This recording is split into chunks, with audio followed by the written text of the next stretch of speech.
I see this as the same tactic as the promotion of Kemi Badenoch, Sulema Braverman to their positions. Purely simply, just so they can say that they're not racists. Because if you hire those type of people in and you represent them as this is diversity, if a white politician talked about her dream of seeing asylum seekers on a plane to Rwanda, you think it would land differently?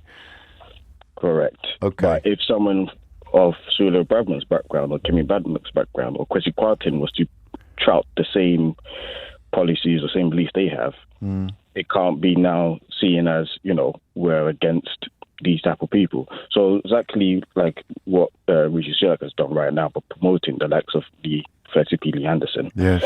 He's seeing it as we classify him as a working class. If you promote him, the likes of everybody can't say that we're not for the working class because we've promoted somebody who's basically what we perceive to be from the working class. So we can't throw mud at them for that.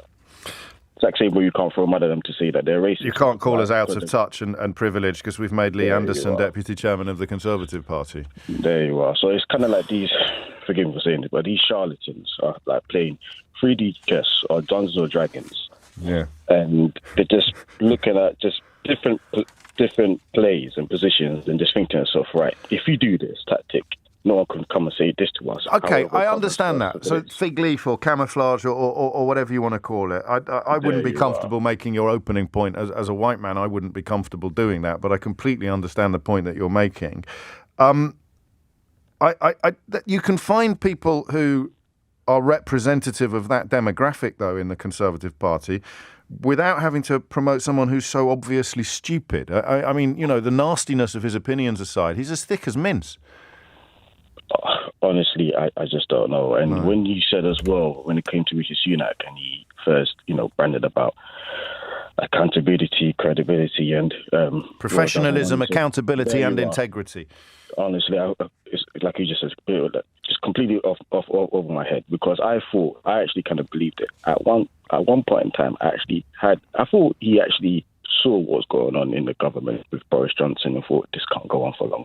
Yeah, I did as well for 2 whole hours. Yeah. Then afterwards, Sulema Braverman, I was like, my word, Priti Patel 2.0. That's what I felt like. But yeah, no, that's the only thing I say on that one. I do believe it's the same tactic. He's looking in the same position as, promoting the likes of, No, I get it. And I mean, it possibly makes more sense with the other examples because I'm not entirely sure who it is that they think, if you like, that Lee Anderson speaks for. And that's why I played that other clip of Sunak. In fact, I'll play it again because it seems to me that this is the only type of person who would think that Lee Anderson was representative of the working class. I have friends who are aristocrats, I have friends who are upper class, I have friends who are, working class, but I'm not working class. There it is. Leon's in St John's Wood. Leon, what would you like to say? Yeah, hi. I want to make the point that, obviously one man can't be representative of the working class. So that's not possible. But I also was going to make the point that Lee Anderson, I don't know if a lot of people know this, was a Labour councillor up until, a few years ago. Yes, we just spoke to one of his colleagues, one of his former colleagues 20 minutes ago. Yeah, but he wasn't Conservative, he was a Labour councillor. No, I know, he said that. Sorry, I'm not badgering you, but we do know that. It's...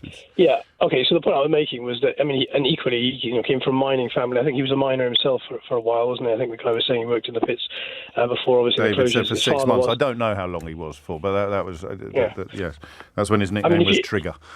Yeah, if you were to pick an archetypal, working class person and their background, you would look at somebody like Lee Anderson and say, okay, he didn't go to Oxbridge. He's not one for family. He came from a mining background. He joined Labour for the large part of his life, and he only defected to the Conservatives, a few years ago. Do you know why? His suggestion was that Labour wasn't supportive of Brexit and was taken over by the extreme left. I think that's what he commented on at the time as his excuse, because he was a Brexiteer, obviously, and he didn't feel there was enough support in Labour for Brexit, and he felt that wasn't representative of the journey. Working class people. Quite the journey from the council benches as a Labour member to the House of Commons as a Conservative. What about that clip of him setting up a fake encounter on the doorstep in Ashfield? This is why I'm uncomfortable with him being used as a poster boy for any demographic at all, because of the dishonesty.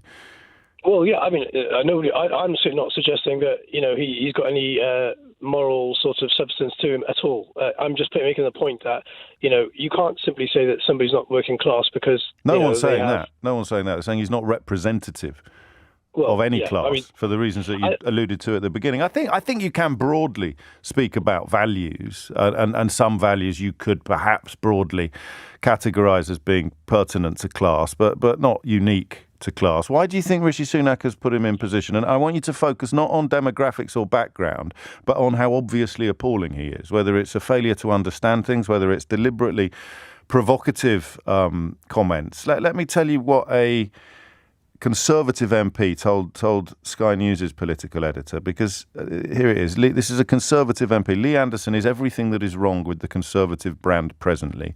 He seems to rejoice in deliberately provoking and making aggressive, simplistic statements that fail to recognise the complexities of the issues facing the country.